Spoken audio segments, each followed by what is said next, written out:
Hey everybody, welcome back to Bourbon Note. I'm Greg. I'm Ben. And today, we're drinking something that they call bourbon. We'll see about that.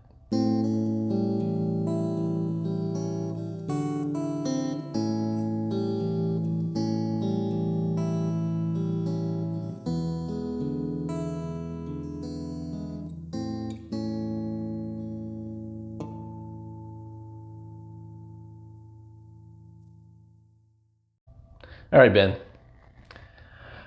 So we have to be fair about this. Okay, where are we going with this? We've got some trepidation about this next one because, and aside from what I'm about to say, it doesn't always have the greatest reputation from what I've heard. But I think it's really fun that we're doing this now because I've been watching some live streams with some channels that we've kind of gotten to know. Yeah.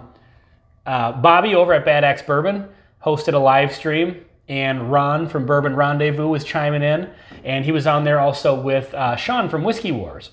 And the subject of this next distillery came up, and there wasn't a whole lot great to say about it. Bam! This is Garrison Brothers, Balmorea.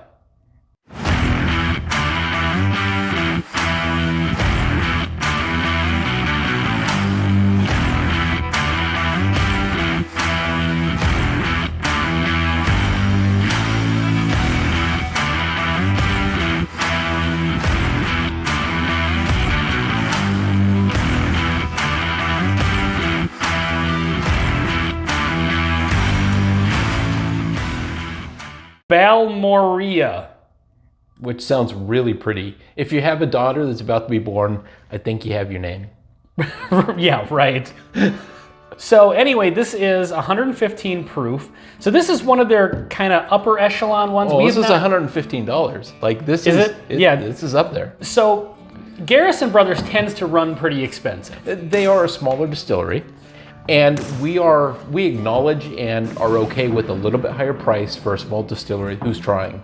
Sure. And we found some that we absolutely love. And there's some that aren't great, so we acknowledge that it's hard to compete with the big dogs at super absolutely. low prices. And to their credit, that is a nice cork bottle. This is a 5-year bourbon that is entirely their own product. It's their juice in their bottle. Yep. Yeah. So, you got to give some credit there. Mm-hmm. And like we said, we're kind of joking around at the beginning of the video that it maybe doesn't have the, holy jeez. Look how dark that is. Wow. Doesn't have the greatest reputation from just things we've heard online and what some friends have said. Holy cow. Like, seriously, is this like aged in Houston? Is this like it doesn't say anything about it. Is it a double barrel or something? No, because I think they're based just outside of Houston, which is... No, it's twice barreled. Oh, it is? Yep. Oh, it's still, I've had coffees that are not this dark. Yeah, that's really... Let's put that on there. So, in full disclosure, a long time ago, a couple years ago, when we were planning this channel, right? It was before we even did any videos. Mm-hmm. We cracked open a bunch of whiskeys and tried, you gotta try this, you gotta try that, and so on. And I opened up, I have a 375 of the basic Garrison Brothers. Mm-hmm. And neither one of us were impressed. Right. However, now that was probably whiskey number 15, 16, 17 that night. It wasn't the fairest review, I will acknowledge. Yeah. But ever since then, we've been reluctant to revisit the star, as it were. But this looks like coffee in a glass. I gotta tell you, it doesn't smell bad. Not getting, it's alcohol forward, 115? It's, right?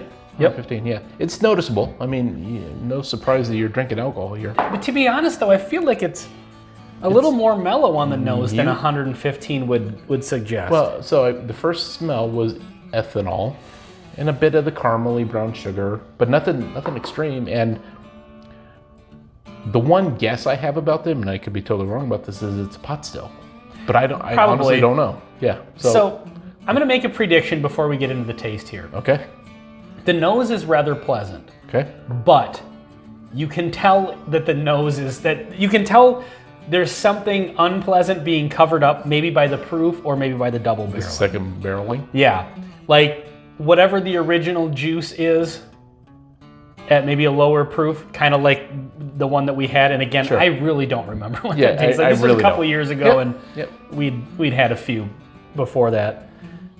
But I feel like this is a bourbon I wouldn't normally care that much for that might be saved by the extra bells and whistles.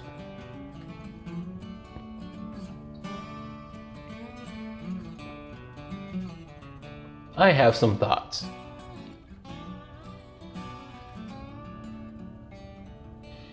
That's really interesting. That's weird. But I don't think it's bad. It's actually pretty good. I think it's great.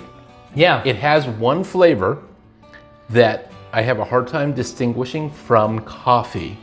And I know the color is influencing that. It almost drinks like coffee. Now it's thick and a really quality bourbon with like the extra age. The 115 proof is noticeable, but it's not like too hot and spicy to, you know. I gotta revisit this. Yeah. But the flavors are good. It's a good blend of really interesting, sweet, molassesy type caramel.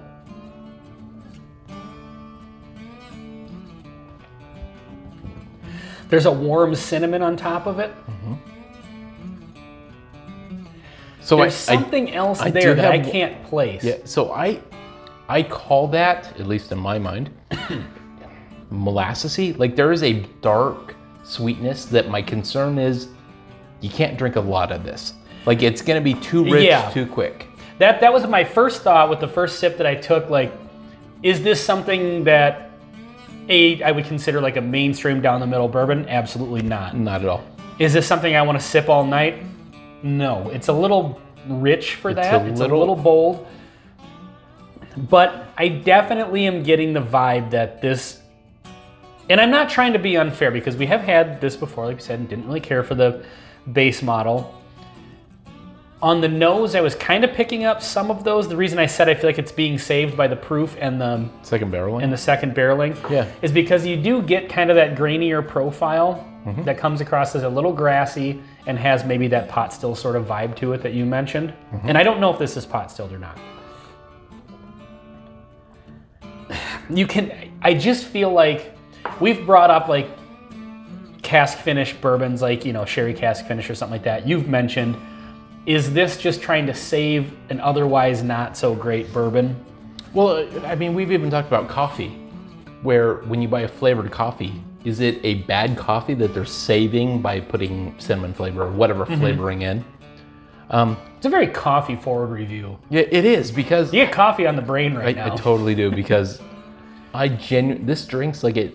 You know what I want to compare this I'm to? not getting a coffee flavor Is that off of it, though. Stillhouse bourbon, which is totally different proof point, and it's aged and mellowed in coffee beans. Yeah. But it doesn't. You know really what though? drink- Now that you mention that, Yeah. it does have some of those same vibes to it. Yeah. This is really good, but Hey, it's but there one is of a the, little bit of coffee on this. It's good, but it's you want one small pour and that's it, just because of the richness. And there's just something about it that like it doesn't. You couldn't drink this all. I couldn't drink this all night. No. It does almost have like honey sweetness on the finish, but maybe darker than that. I guess maybe I'm not that getting that. I'm molasses. getting really dark. Yeah, molassesy, wood char. There is a note on this that I just can't put my finger on. I agree, but it's not in the grainy, grassy area. No, It's- I'm getting it's- that more on the nose, but not so much on the flavor. It is on the burnt sugar, something, I don't know, something in the burnt wood, burnt sugar kind of wheelhouse that's a little off-putting, but it's subtle. There's some of that marshmallow and graham cracker, like a toasted barrel finish. A little bit of that. A little bit. Yep, there it With is. a little sting to it. But then there is that weird hit of something that I only know how to refer to as a pot still kind of. Yeah. This one. But I feel like that's being buried under that proof and that second barreling. That's kind of what I was saying. Like that, I think it's the pot still note. And again, we don't know if this is pot still, but it has that vibe underneath all this stuff where I feel like this would not stand on its own quite as well. I'm just gonna pour a little bit more of this because you've got a little bit more than I do, and I really need to just explore this a little tiny bit more. But we've said a number of times that whiskeys either need more age or higher proof. This kind of gives you both. 5 years, I mean, you can get a good 5-year bourbon, sure. And it definitely helps. And double oak. Yeah. There is still, now that I've had several sips, there is a note that I only know how to refer to it as the pot still type note. Yeah. And there's just something about it that is off-putting.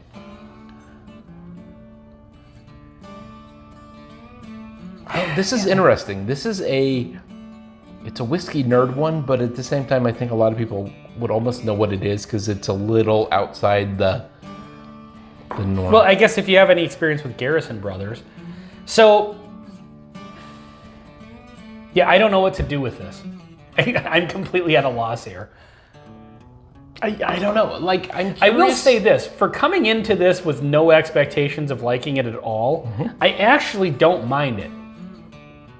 You know, I mean, it's good in a way. It's a good, we've said before, whiskey nerd whiskey where it's like, hey, try this. This is something totally different than what you would expect out of a bourbon. Yeah. So I think my perspective is a bit different.